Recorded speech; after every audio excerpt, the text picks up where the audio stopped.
something like this. Oh wait, no, something like this.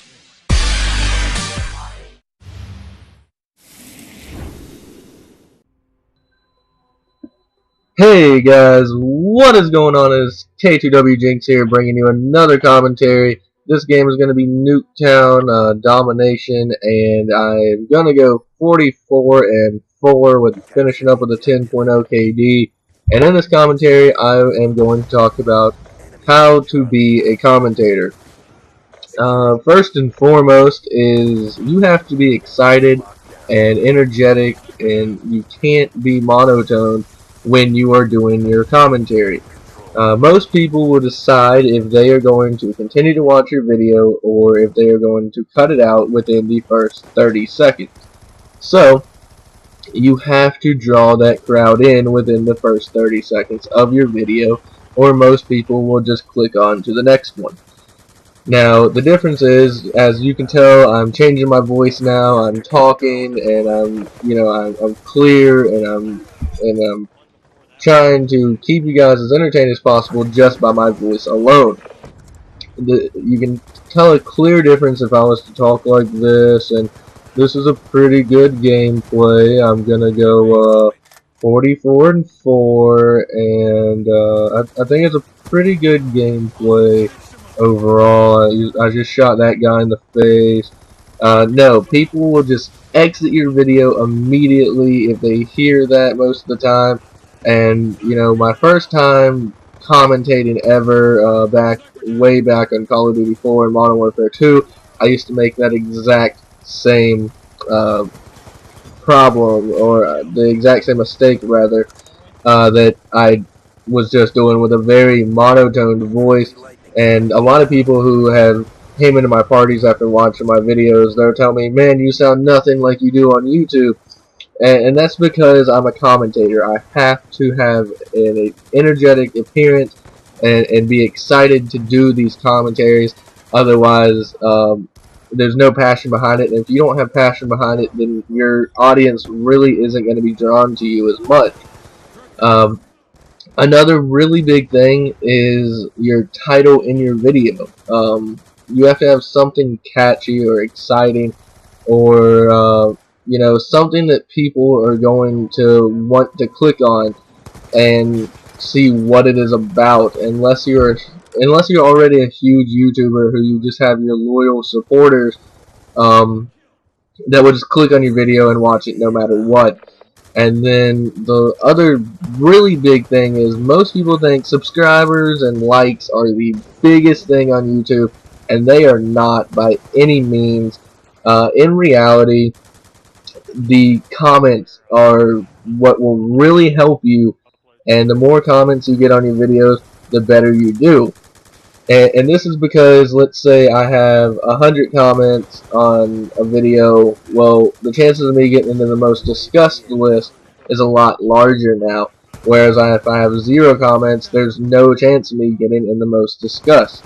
And if I get in the most discussed, more people on YouTube are going to be able to find that video. And when they do, then they'll click it, and there's another person who wouldn't have seen my video to begin with, and again and again and again, and it just continues to get larger and larger as you go up the list. By the more comments you get, by the more people who come and comment. So I do not push comments. I do not, I try not to push likes and subscribes, because I know I really don't like it when people do it. And that's just my personal preference. I don't think it really depends on what type of commentator you are, but that's just my personal preference. I think if you enjoyed my content, then you would do it yourself. And yeah, I say it at the end of my videos, and that's just in case. But for the most part, I try not to push it on you. I don't do like some people I've seen, where they will put, like, subscribe, and comment at the end of their video in an outro, or as well as telling you, and sometimes even having it in their intro as well. And to me, I feel like you're really just begging your audience to do something, and in my personal opinion, I think it hurts you. Another big thing with commentating is you have to be able to speak clearly. Whenever I do a commentary, I try to speak as clear as possible so that you guys know what I'm saying, and there's no pausing my video, going back and being like, what the hell did he just say? I didn't understand him. And, you know, even if you have to take 3 or 4 different times doing a commentary, there's been some commentaries that I've uploaded where I've had to redo it 4 or 5 separate times just because it didn't come out good enough the first time. So you really have to take your patience and actually put effort into it, and it's a bit of a pain at times, but it will pay off in the long run. And some of you may be thinking, well, you only have like 21 subscribers, what are you doing telling me how to run my YouTube channel? This is true. However, in the past, on my previous channel, I have had 60,000 subs, and I know what I'm doing on YouTube and how to commentate. And as you can tell in this gameplay, I'm going to switch it up a little bit and talk about this gameplay for a second. You're going to see me in a second start to play really conservative, and that's just because I'm working on the VTOL, and I do not want to die. Most of this game, we have them in a really bad spawn trap, and we completely dominate the other team score-wise and kill-wise. And here in a second, if I'm not mistaken, there's going to be a guy on the right side of the map, and I have no idea how I don't kill this guy, but it actually is going to be a little further up, if I'm not mistaken. So, also, if you just heard my phone go off, I apologize for that. But anyways, back to being a commentator. Another thing is you have to be involved with your audience. If someone comments and gives you advice, or they tell you that they don't like something or that they do like something, you really need to be able to try to comment back and, you know, be available to your audience. I've always made myself completely available, if, you know, as long as I have the time and I'm not doing something else that is important. I always try to comment back to my subscribers, and even to people who aren't subscribed to my channel and just are viewing my video, and it really helps you in the long run. And, you know, obviously, again, if you're a really huge YouTuber like Speedy or Hex or Nadeshot, or, you know, someone else who is just absolutely huge with their audience already, then they don't really need to comment back because they already have that huge following base. But if you're not, you know, if you're like at my size right now, you do need to comment back when people do, and you need to try to keep your audience, you need to be as likable as possible.